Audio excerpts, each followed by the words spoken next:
जगजननी दो सुत जने ससिरवि रूप समान शेष मौन साधे खड़े रूपन जाए बखान।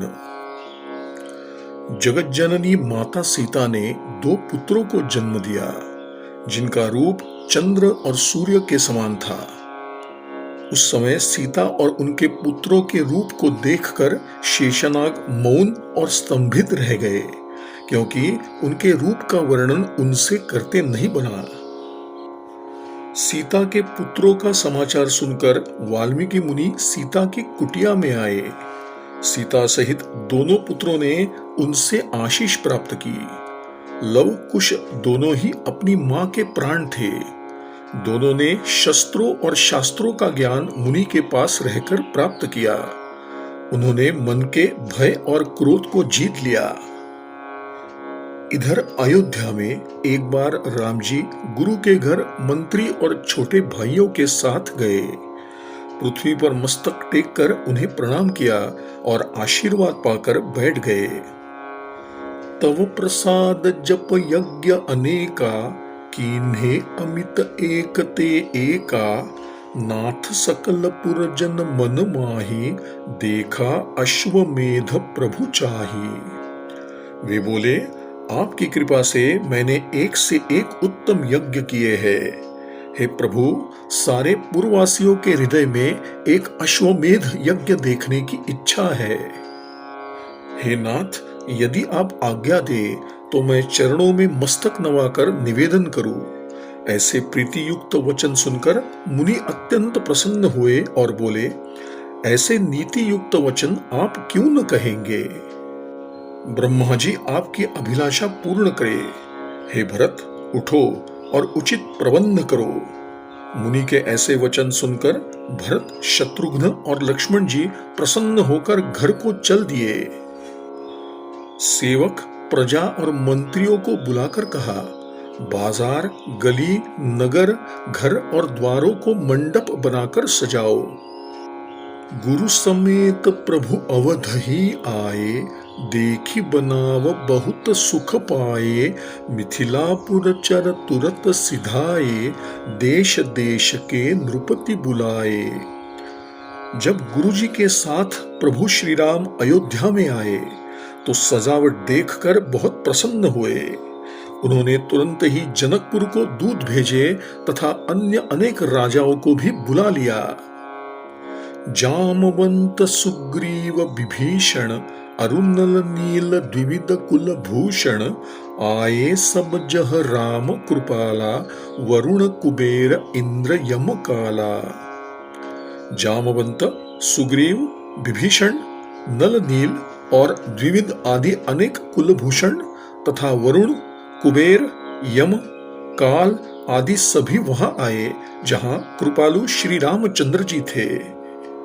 चढ़ी विमान सुरत्रिया सुहाई करत गान कल कंठ लजाई आवहिन मुनिगण यूथ घनेरे देहिन कृपा निधि सुंदर डेरे। विमानों पर चढ़कर सुंदर देवांगनाएं कोयल के कंठ को भी लज्जित करती हुई गा रही थी। मुनियों के समूह आ रहे थे जिन्हें श्री रामचंद्र जी ठहरने के लिए सुंदर स्थान प्रदान कर रहे थे।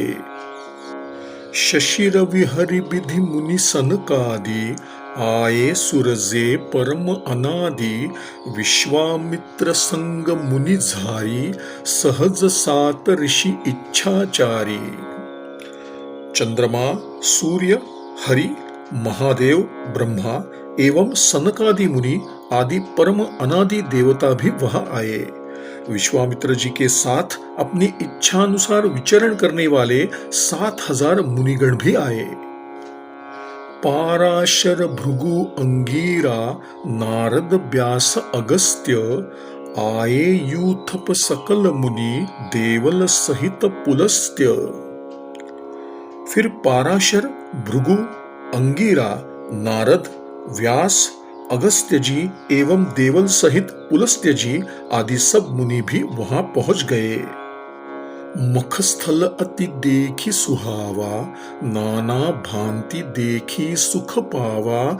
मिथिलापुर जो दूत सिधाए, देखी नगर वासिन्ह सुख पाए। यज्ञ का सुंदर सुशोभित स्थान देखकर आगंतुकों को बड़ा अच्छा लगा। जो दूत जनकपुर गए थे, उन्हें देखकर जनकपुरवासी बड़े प्रसन्न हुए।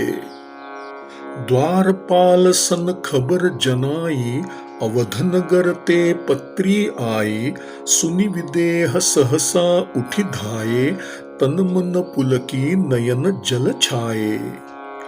दूतों ने द्वारपाल द्वारा यह समाचार भेजा कि अयोध्या से पत्री आई है, जिसे सुनकर जनक जी उठकर दौड़े। उनका मन और शरीर पुलकित था तथा नेत्रों में जल भरा हुआ था। भयो भूप मन आनंद जेता, कही न सकई सारद अहितेता।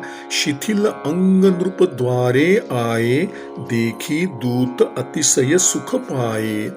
कहहु कुशल रघुपति सब भाई, गद गद कंठन कछु कही जाई। राजा के मन में जितना आनंद हुआ, उसका वर्णन सरस्वती और शेषनाग जी भी नहीं कर सकते।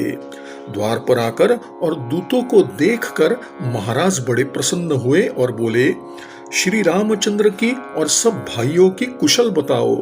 गदगद कंठ के कारण वे कुछ बोल नहीं सके। भूप प्रेम तेहि समय जस कहि न सकहिन मति धीर। तुलसी भयउ उछाह बस जय जय शब्द गंभीर। उस समय राजा के मन में कितना प्रेम था, उसे कोई धैर्यवान भी नहीं बता सकता। तुलसीदास जी कहते हैं, उस समय मारे आनंद के गंभीर जय जयकार हुआ।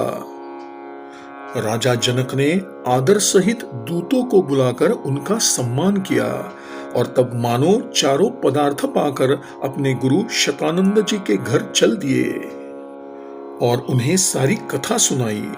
शतानंद जी को भी बड़ी प्रसन्नता हुई। वे कहने लगे, हे राजा, चलो चलकर यज्ञ देखे, जाकर अपनी सारी सेना को सजवाओ। करि बिनती नृप मंदिर आए, सादर सेवक सकल बुलाए। सजहु सेन चतुरंग सोहाई, भवन गए सबही समुझाई। फिर राजा महल में आए तथा सेवकों को आदर पूर्वक बुलाकर कहा, अपनी चतुरंगिनी सेना सजाओ। सबको समझाकर वे अपने महल में गए। पत्री सहित नारी गृह आए, बाची नृपति पुनि सकल सुनाए। आनंद सबर निवास बुलाई, दिए दान मही देवन आई। पत्रिका के साथ अंतपुर में पहुंचे और उसे पढ़कर सबको सुनाया। मारे आनंद के सारे रनिवास ने ब्राह्मणों को बुलाकर अनेक प्रकार का दान दिया। पत्री पढ़ते समय उनके हृदय में स्नेह नहीं समाता था। अपने दूतों को बुलाकर वे हंसकर बोले, नगर, ग्राम और घरों में मंगल साज सजाओ और नाना प्रकार के बाजे बजवाओ। चलेऊ राऊ मुनिगण सहित, विपुल बजाई निशान। प्रात तीसरे पहर सोई, अवध नगर नियरान। इस प्रकार राजा जनक मुनि शतानंद जी के साथ अनेक प्रकार के बाजे बजवाते चले। दूसरे दिन तीसरे पहर वे अयोध्यापुरी के निकट पहुंचे। पुर बाहर सरयू सुचितीरा, बास दीन हर्षित रघुबीरा। सौपी अनुज कह राज समाजू, आए प्रभु जह नृप मनि राजू। श्री राम ने प्रसन्नता पूर्वक नगर के बाहर सरयू नदी के किनारे उन्हें ठहराया। फिर छोटे भाइयों को राज समाज सौंपकर श्री राम स्वयं वहां पहुंचे जहां नृपश्रेष्ठ महाराज जनक जी थे। तब राजा ने उन्हें अपने पास बैठाया और गदगद होकर मीठे वचन कहने लगे। श्री रामचंद्र जी का चंद्रमुख शरीर देखकर राजा के हृदय में प्रेम उमड़ रहा था। श्री रामचंद्र जी ने विनय पूर्वक सेवा करके भरत और मंत्री को बुला लिया। तथा राजा जनक जी की सेवा का भार भरत जी को सौंप दिया। हे पक्षीराज सुनो, उस समय श्री राम के हृदय में बड़ा आनंद था। आई गुरु ही सादर सिर नाई, मन भावती बर आशीष पाई, पुनि प्रभु सकल देव गुर बंदे, अभिमत आशीष पाई आनंदे।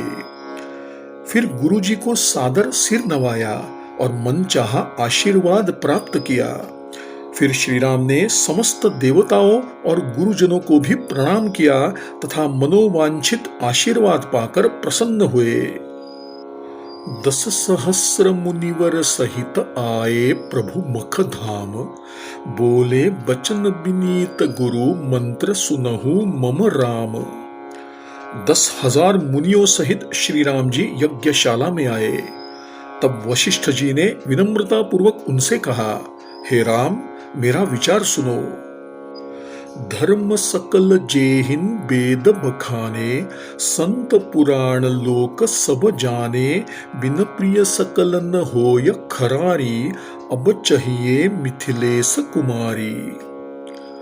जिस धर्म का वर्णन वेदों ने किया है और जिन्हें संत पुराण और संसार में सभी जानते हैं, वे धर्म बिना पत्नी के संपन्न नहीं होते। इसलिए हे खरारी, अब मिथिलेश कुमारी जानकी जी चाहिए। सुनि मुनि बचन मौन गही रहेऊ, सत्य असत्य न एकऊ कहेऊ, मम प्रण विरद जान मुनि राया, रहई सुकृत जेहि करहु सोदाया। मुनि के ऐसे वचन सुनकर श्री रामचंद्र जी चुप रह गए, सत्य असत्य कुछ भी न बोले। फिर कहने लगे, हे मुनिराज, मेरे प्रण के यश को जानकर और दया करके वही कीजिए जिससे पुण्य हो। दो गुरु मिली नारद सनकादि, बचन कहेऊ सुनु परम अनादि, कनक जटित मणि सुंदर बाला, रचिसिय रूप सुशील विशाला। इस पर सभी गुरु नारद और सनकादि मुनियों ने कहा, हे अनादि पुरुष सुनिए, सोने की मणियों से जटित सीता जी के रूप की एक सुंदर प्रतिमा बनवाइए। अंग अंग सब भूषण साजे, तासु रूप लखी रतिपति लाजे, सहसा लखीन सकहिन नर नारी, सिय देखहिन सब अचरच भारी। तब उसके प्रत्येक अंगों पर भूषण सजाए गए। उसके रूप को देखकर कामदेव भी लज्जित हो रहा था। स्त्री पुरुष उसे अचानक पहचान नहीं सके। सीता जी को देखकर सबको आश्चर्य हुआ। तेहि अवसर शोभा अमित, को कवि बर नहीं पार, जगदाधार कृपाल प्रभु कीन्हे चरित अपार। उस समय की शोभा का वर्णन कौन कवि कर सकता है। जगत के आधार और कृपालु प्रभु श्री राम जी ने अनेक चरित्र किए। युग सहस्र जे विप्र बर सुंदर परम प्रवीण, जानहिन श्रुतिकर मति सकल रही मख संग अधीन। 2000 श्रेष्ठ और चतुर ब्राह्मण जो वेद मत को भली भांति जानते थे, उस यज्ञ के लिए नियुक्त किए गए। मकर मास ऋतु शिशिर सुहाई, मख मंडप बैठे रघुराई, तब बोले गुरु बचन सुहाए, आनहु बाजी जो वेद बताए।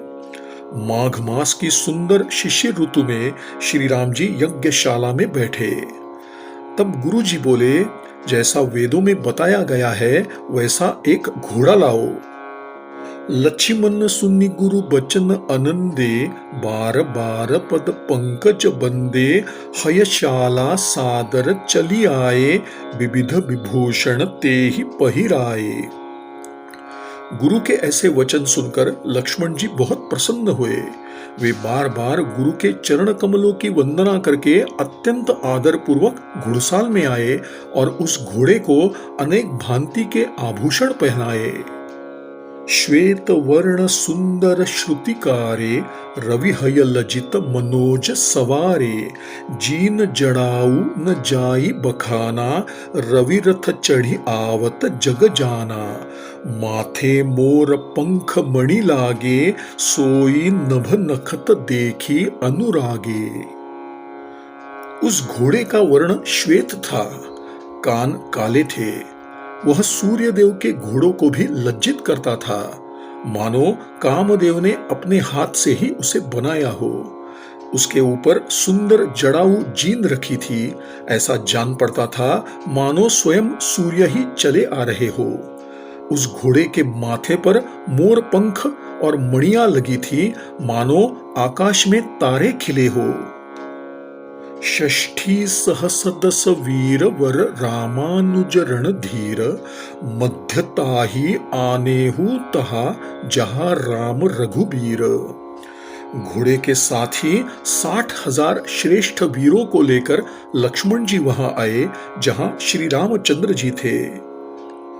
पूजेऊ प्रभु हय जग जय हेतु, जस कछु कहा गांधी कुल केतु। दीन विविध विधि दान अनेका, लिखही पत्र सोई करी अभिषेका। श्री रामचंद्र जी ने संसार विजय के हेतु घोड़े का पूजन तथा जैसा मुनि विश्वामित्र जी ने कहा था वैसा ही किया। विधि पूर्वक अनेक दान दिया तथा उस घोड़े का अभिषेक करके एक पत्र लिखा। एक बीर कोसलपुर माही, अरिदल दमन सुरेश सकाही। जेहि बल होय गहो सोई बाजी, दंड देहु बन जाहु की भाजी। कौशलपुर में एक वीर शत्रु दल का नाश करने वाला है, जिससे इंद्र भी डरते हैं। जो भी बलशाली हो वह घोड़े को बांधे और दंड दे, अथवा अपने प्राणों को लेकर वन को भाग जाए। लिखि बांध्यो हय शीस सवारी, यह सुनिचरित आव मुनिचारी। भार्गव आदि सकल मुनि संगा, आए जह रघुवंश पतंगा। ऐसा लिखकर उसे संभालकर घोड़े के सिर पर बांध दिया। यह सुनकर भृगु आदि अनेक मुनि वहां आए, जहां रघुकुल सूर्य श्री रामचंद्र जी थे। कथा सकल लवणासुर केरी, मुनिन त्रास जिन दीन घनेरी। सुनि मुनि बचन नयन जल छाए, बहुरी राम निज त्रोण मंगाए। सब मुनियों ने उन्हें लवणासुर की कथा सुनाई, जिसने मुनियों को घोर कष्ट दिया था। ऋषियों के वचन सुनकर श्री रामचंद्र जी के नेत्रों में जल भर आया। तब उन्होंने अपना तरकस मंगाया। दीन्हे रिपुसुदन ही सो बाण अमोघ कराल, मंत्र मारि पढ़िताहि हित जीतहु सकल भुआल। एक कराल और अमोघ बाण निकालकर शत्रुघ्न जी को दिया और कहा, मेरा मंत्र पढ़कर और इसे चलाकर सभी राजाओं को जीत लो। बहुरी विभीषण राम बुलाए, सादर आय माथ तिन्ह नाये। लवणासुर के चरित अपारा, पूछे दिनमणि वंश उदारा। फिर श्रीराम ने विभीषण को बुलाया। उन्होंने आकर श्रीराम को सादर प्रणाम किया। श्री रामचंद्र जी ने उनसे लवणासुर की जानकारी प्राप्त की। करयुग जोरी निसाचर नाहा, सत्य कहु अब सुनु अवगाहा। भगिनी विमात्र नाथ सो मोरी, कुंभ नसी तेहि नाम बहोरी। विभीषण इस पर हाथ जोड़कर बोले, हे प्रभु सुनिए, मेरी एक सौतेली बहन थी जिसका नाम कुंभनसी था। मधुदानव कह रावण दीन्ही, बहु बिनती करि तब तेहि लीन्ही। तनयतासु लवणासुर भयउ, शिव सेवा सादर जिन कियउ। अगमतासु तप शंकर जाना, दीन्ह सुलु सुनु कृपा निधाना। उसे रावण ने मधु दैत्य को दिया था। उसी का पुत्र लवणासुर हुआ, जिसने आदर पूर्वक शिवजी की सेवा की। हे कृपा निधान, उसके कठोर तप के फलस्वरूप शंकर जी ने उसे एक त्रिशूल दिया। तेहि बल प्रभु सो नहिन गनई, अमर दनुज नर नाग। जीती सकल निज वश किए, पथ सबहि के लाग। हे प्रभु, उसने उसी त्रिशूल के बल पर देवता, मनुष्य, नाग सबको जीतकर अपने वश में कर लिया है और सबके पीछे पड़ा हुआ है। तासु चरित सुनिमन मुसुकाने, रिपुहंत ही बलदई सनमाने, सेन संग चतुरंग बनाई, लिए साथ दो तनय सोहाई। लवणासुर का समाचार जानकर श्री रामचंद्र जी मन ही मन हंसे और शत्रुघ्न जी को अपना बल प्रदान किया। शत्रुघ्न जी ने अपनी चतुरंगिनी सेना एवं दोनों पुत्रों को साथ ले लिया। सुनि प्रभु बचन निशान अपारा, 3 सहस्र हने इक बारा, 10 कई बसुधा कुंजर गाजई, 10 सहस्र रथ रवि रथ लाजई। श्री राम जी के वचन सुनते ही 3000 नगाड़े एक साथ बज उठे तथा हाथियों के गरजने से पृथ्वी धंसने लगी।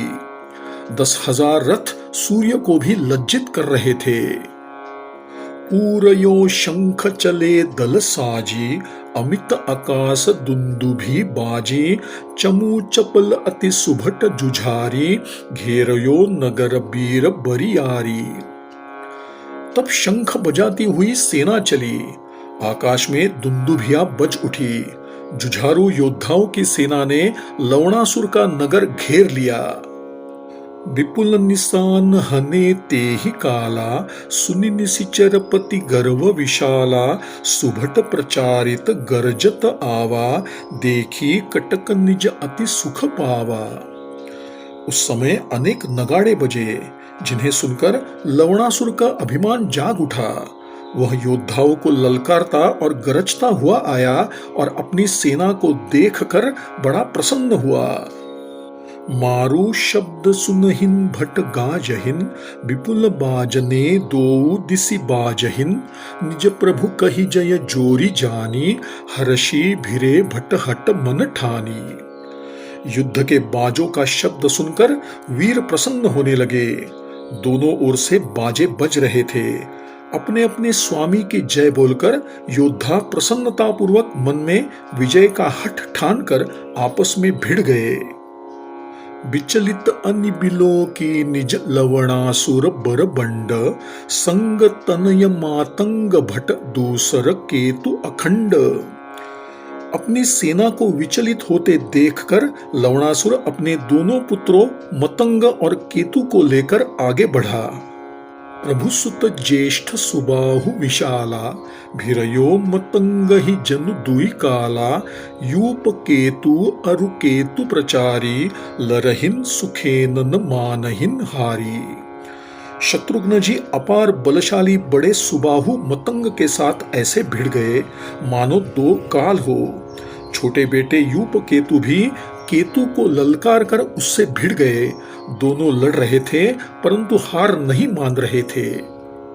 यूप केतु करिकोप अपारा, हति रिपु केतु खंडी मही डारा, उहा सुबाहु मतंग ही मारी, करपद काटी अवनी मह डारी। इधर यूप केतु ने केतु को मारकर पृथ्वी पर गिरा दिया तो उधर सुबाहु ने मतंग को मारा और उसके हाथ पैर काटकर पृथ्वी पर डाल दिए। करी छल प्रगटेसी विबुध परूथा, अस्त्र शस्त्र गहि सब सुर यूथा, धरुधर मारु मारु सुर करहिन, लरहिन न भट विस्मित हाई रहहिन। इस पर लवणासुर ने अपनी माया से अनेक देवताओं को पैदा कर दिया जो हाथ में अस्त्र शस्त्र लिए हुए थे तथा पकड़ो पकड़ो मारो मारो कह रहे थे। यह माया देखकर शत्रुघ्न जी के योद्धा आश्चर्यचकित होकर लड़ना ही भूल गए। रिपुसूदन प्रभु विशिख संभारी, जोरेऊ धनुष सुमिरी त्रिपुरारी, जिमितम अचैतरणी गोसोई, समर अमर नहिन दीखे कोई। तब शत्रुघ्न जी ने शिवजी का स्मरण करके प्रभु श्री राम जी का बाण इस प्रकार धनुष पर रखा मानो सूर्य ने अंधकार को नष्ट कर दिया हो। इस पर माया से उत्पन्न देवता लोप हो गए। सुर समाज कतहु नहीं देखा, चल्यो सुबाहु काल जनु वेशा, खल संभारु गहुसूल बिचारी, अस कही गदा कोपी उर मारी। देवताओं को देखकर सुबाहु काल के समान चले तथा सन्मुख जाकर लवणासुर से बोले, अरे दुष्ट, अब अपना त्रिशूल संभाल। ऐसा कहकर उन्होंने बड़े क्रोध से उसके हृदय में अपनी गदा मारी। सही न सक्यो सो तेज अपारा, मूर्छित अवनी परयो बिकरारा, कैटभ नाम वीर बलवाना, मूर्छित लवणासुर मन जाना। तब खिसियान सूल लई धावा, यूप केतु के सन्मुख आवा। राक्षस उस अपार तेज को सह नहीं सका तथा मूर्छित और व्याकुल होकर पृथ्वी पर गिर पड़ा। कैटभ नामक बलवान दैत्य ने जब लवणासुर को मूर्छित हुआ समझा तो वह दैत्य खिसियाकर त्रिशूल लेकर दौड़ा तथा यूप केतु के सामने आ गया। मारे सी हृदय संभारी, गिरे जपत करुणा अयन, मूर्छित बेर पुकारी, रामचंद्र दिन मणि तिलक।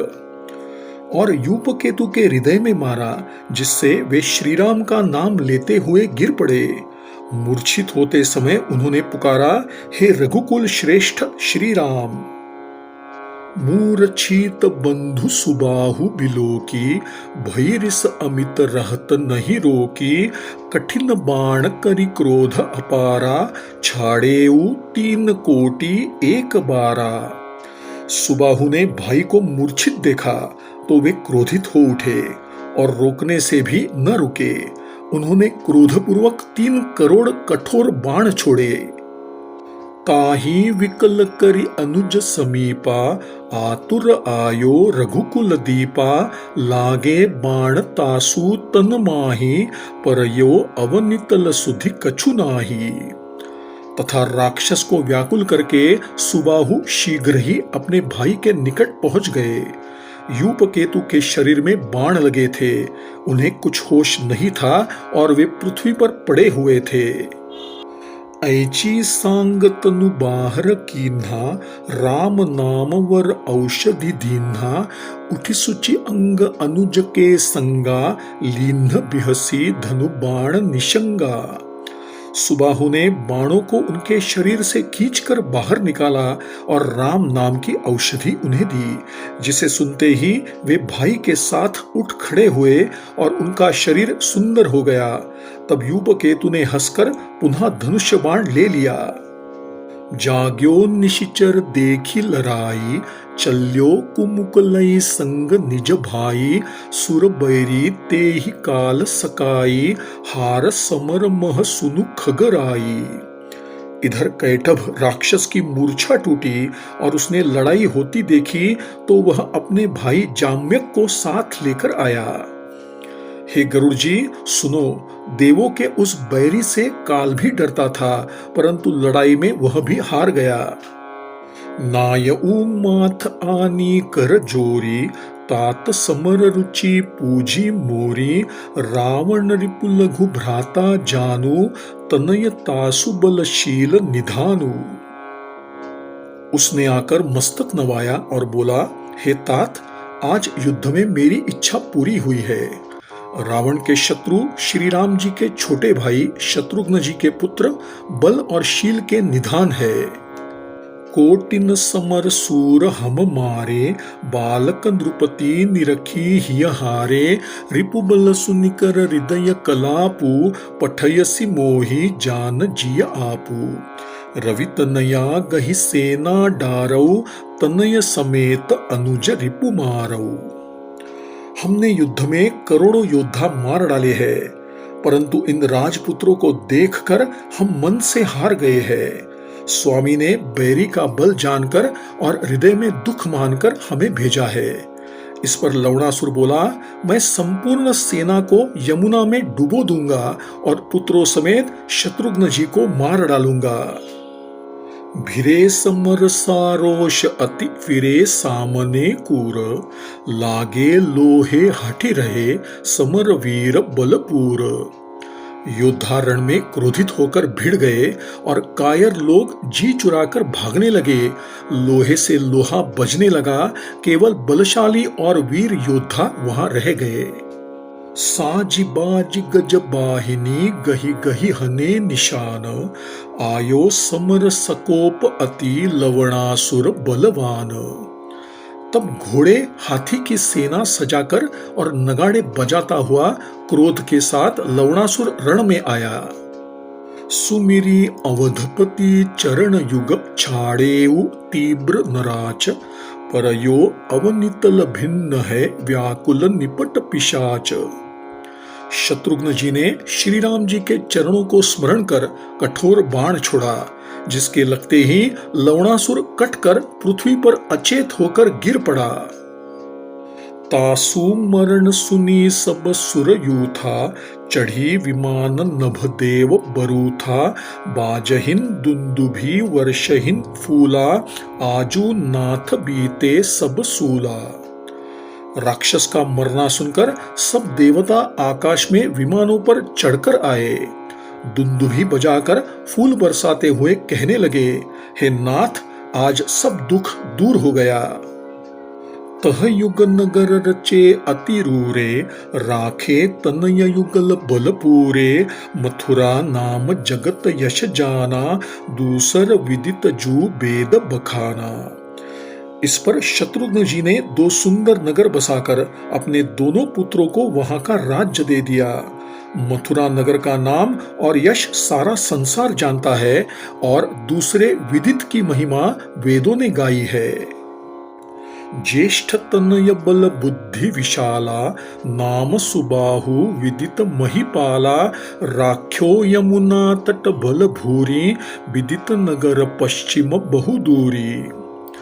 अपार बलशाली और बुद्धिमान बड़े पुत्र सुबाहु को उन्होंने यमुना किनारे मथुरा नगरी का राजा बनाया, तथा दूसरे पुत्र भूपकेतु को विदित नगर का राजा बनाया, जो बहुत दूर पश्चिम में था। चिरंजीव कही हने निशाना, दक्षिण अश्व चला जब जाना। सचिव तनय राखे सुत संगा, उतरे सब दल यमुन तरंगा। तब पुत्रों को आशीर्वाद देकर नगाड़े बजाए। शत्रुघ्न जी ने जब घोड़े को दक्षिण दिशा को जाते हुए देखा, तो मंत्री के पुत्रों को अपने पुत्रों के पास रखकर वे सेना साथ ले यमुना के जल में उतर पड़े। श्री राम श्री राम श्री राम श्री राम श्री राम श्री राम श्री राम श्री राम श्री राम। श्री सद्गुरु चरणार्पणमस्तु।